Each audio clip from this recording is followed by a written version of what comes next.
साथियों नमस्कार। जैसा कि हमने पहले भी कई बार पैनक्रियाज के विषय में बात करी है, या कहीं भी हम न्यूरोथेरेपी सीखने के लिए जाते हैं या किसी भी हेल्थ प्रैक्टिस में हम लोग जाते हैं तो बॉडी ऑर्गन्स के बारे में बहुत सारी चीज़ें पढ़ते हैं और उसमें एक मेन फंक्शन होता है पैनक्रियाज का। पैनक्रियाज मतलब हिंदी में उसको अग्नाशय कहते हैं। अब एज ए न्यूरोथेरेपिस्ट हम लोग बात करें तो हमें पता है पैनक्रियाज 7 तरह के केमिकल बनाता है, 3 एंजाइम बनाता है, एमाइलेज, लाइपेज और ट्रिप्सिनोजेन, एक सोडियम बाइकार्बोनेट बनाता है और 3 हार्मोन्स बनाता है। कौन कौन से?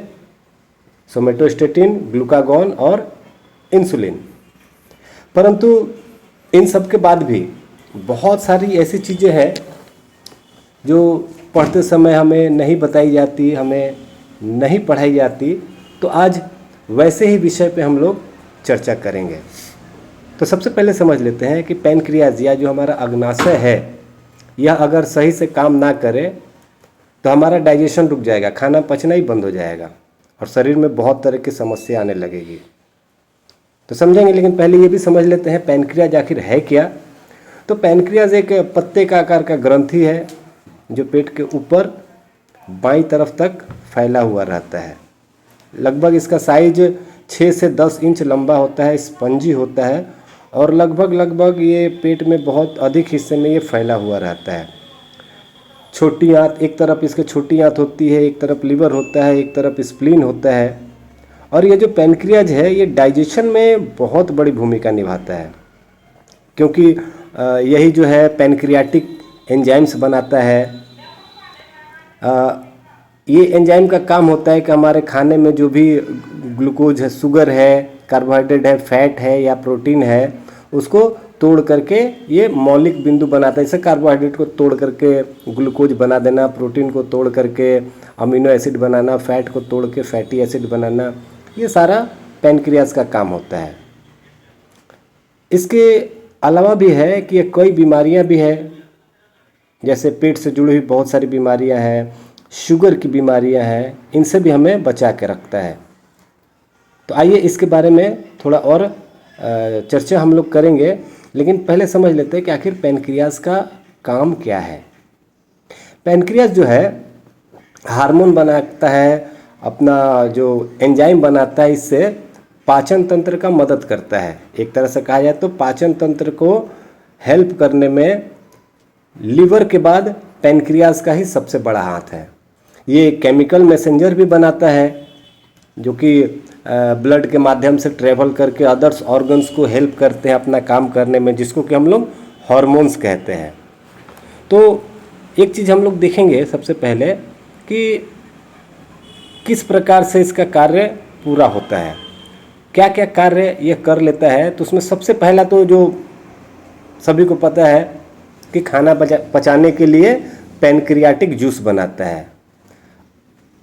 पैनक्रियाज जो है खाने को तोड़ने के लिए पैनक्रियाटिक जूस बनाता है और यह जूस जो होता है पैनक्रियाज के जरिए छोटी आंत का जो ऊपरी हिस्सा है, जिसको कि ड्यूोडेनम कहते हैं, वहाँ तक वो जाता है।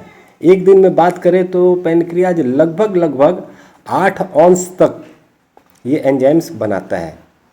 एंजाइम्स में आप लोगों को पता ही है क्या क्या है, अमाइलेज है, लाइपेज है और ट्रिप्सिनोजेन है।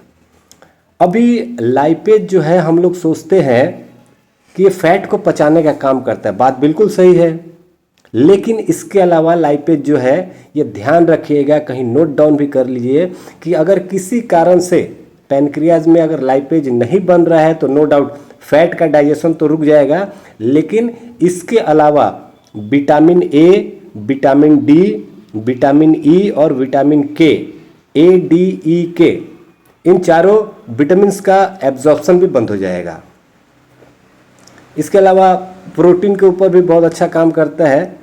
प्रोटीन को डाइजेस्ट करने के लिए यह ट्रिप्सिनोजेन नाम का एंजाइम बनाता है जो कि ड्यूोडेनम में आके फिर ट्रिप्सिन में चेंज होता है और ये प्रोटीन को डाइजेस्ट करता है। अभी इसी तरह एमाइलेज है जो कार्बोहाइड्रेट को तोड़ने में मदद करता है। अब इसी का मेन काम है कि ये जब कार्बोहाइड्रेट को ब्रेक करके ग्लूकोज बनाता है तो उसी से हमारी बॉडी को एनर्जी मिलता है।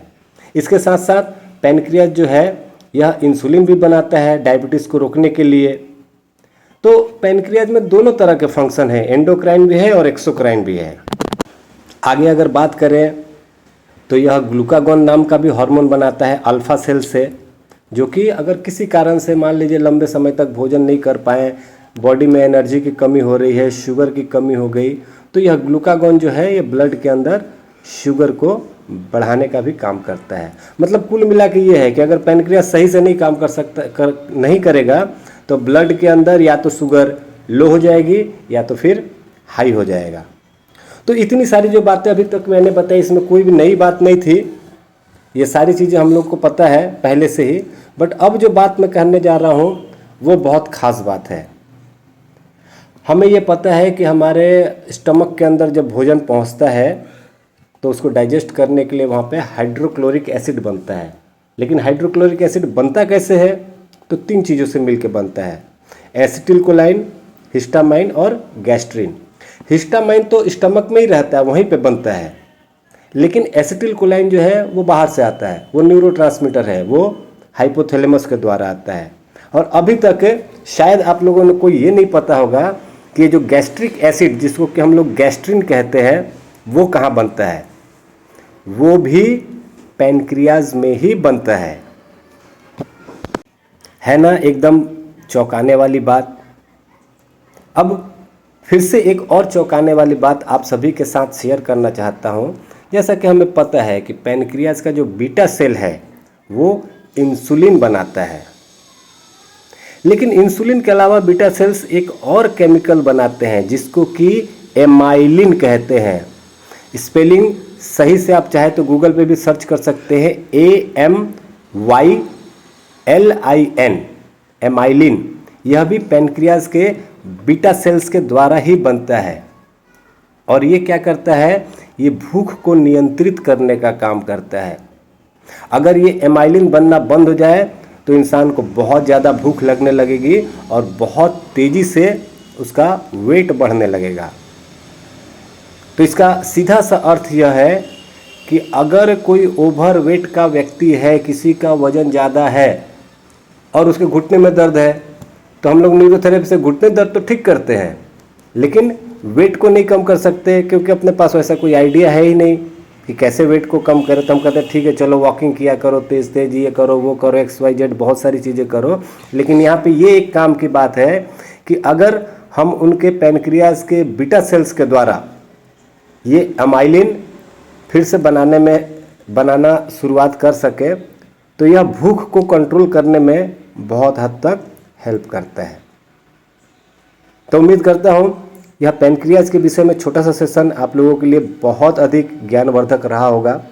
ऐसे ही और भी अनोखे टॉपिक्स पे हम लोग बात करेंगे, सेशन में बैठेंगे या ऑडियो क्लिप्स के द्वारा मैं ये चीज़ें आप सभी को बताता रहूँगा। लेकिन इन सभी वीडियोज़ का, ऑडियोज़ का लिंक आपको सही समय पे मिल जाए, इसलिए जाते जाते इस चैनल को सब्सक्राइब कर लीजिए और हाँ, दोस्तों के साथ और ज़रूरतमंद लोगों के साथ इसको शेयर भी करिए। धन्यवाद।